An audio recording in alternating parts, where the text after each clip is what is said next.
Hey guys, how are you doing? How's it going? There's something that came to my mind. It has actually been revolving in my mind for a while, and I was like, let me just do a musing on it, talk on it. It's always about this concept of your Yoruba and Igbo. Yoruba Ronyo and Igbo people always align with Igbo people and the likes like that.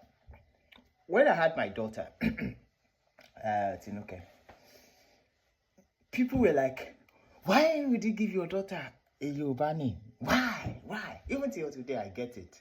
I go to some Igbo circles and I call my daughter by her name, Atinuke, and they're like, why? What's her Igbo name? What's her Igbo name? Why? And I'm like, why shouldn't I call my daughter by a Yoruba name, even though I'm Igbo? Why must I always have to align with a certain people? Why can't Nigeria break free of this ethnicism that keeps us stuck in the past? I was born in Zaga, grew up in Ofa, schooled in Ikeno, secondary school, up to the point of university when I now went to Benin. My friends from childhood are all Yoruba people. All around, it has always been Yoruba. Yoruba ni mo gbé dàgbà pẹ̀lú. Yoruba ni mo máa ṣe ìgbìmọ̀ pọ̀ together. We do things, I think, in Yoruba. Most of the time, when people see me praying, sometimes they wonder why I'm not praying now. Because sometimes I pray in Yoruba. Because when I'm overwhelmed in the spirit, the next thing I'll just switch to Yoruba. Oluwa ṣàánú mi, Jésù jọ̀ọ́ ṣàánú mi.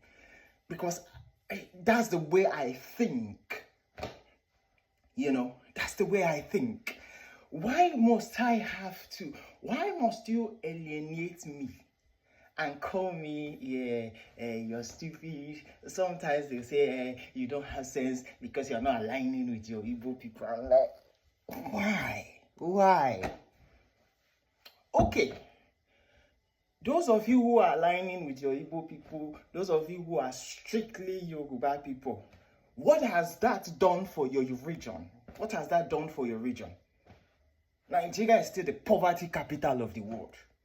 Insecurity is still rampant in every part of Nigeria, every part. Every part.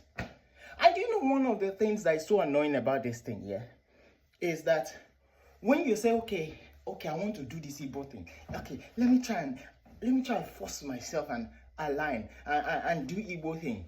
When you eventually go into Igbo circles, when you eventually do Igbo, you will still see that. You still see that split. Because they will say, okay, you are Igbo, you are Delta Igbo, you are not the real Igbo. Okay, now let's say you are the real Igbo. They will say you are not from this good place. You are an Osu, you are a caste. It's like a hydra-headed demon. This thing called ethnicity. If you choose to keep thinking that way, it's a hydra. You cannot escape it. You cannot just escape it. Because you are not, okay, you are Yoruba, but you're not Yoruba enough. You're Igbo, but you're not Igbo enough. Okay, when you now go, you will see a clique. Do you know why? It's because,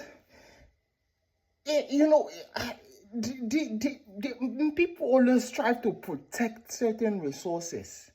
So they will try and keep you away. That's why, me personally, I'm a global citizen. Oh my God. Global citizen. I told my wife, if I die, burn the body. I don't want to be tied down by all these kind of things. No, because it's terrible. Why can't we have a sense of nationalism that, okay, I am a Nigerian. Anywhere I go to, I will proudly be a part, integrate in their culture so much that I will even think of dying there. I won't have to be thinking of returning home. Because that home doesn't really exist.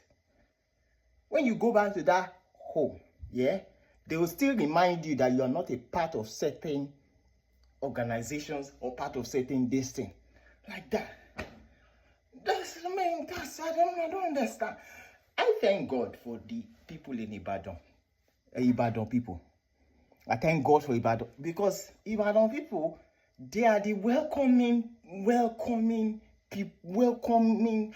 They don't do all those nonsense that Lagos people are trying to do. That dear individual reading, watching like that.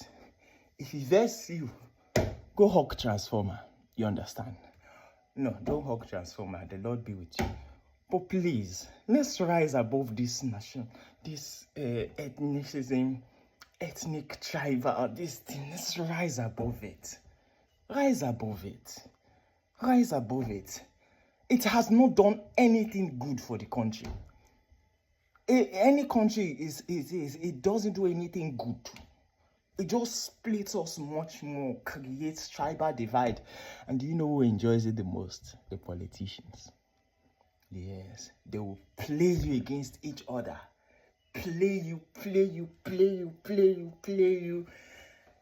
And you will be there. Poverty computer of the world.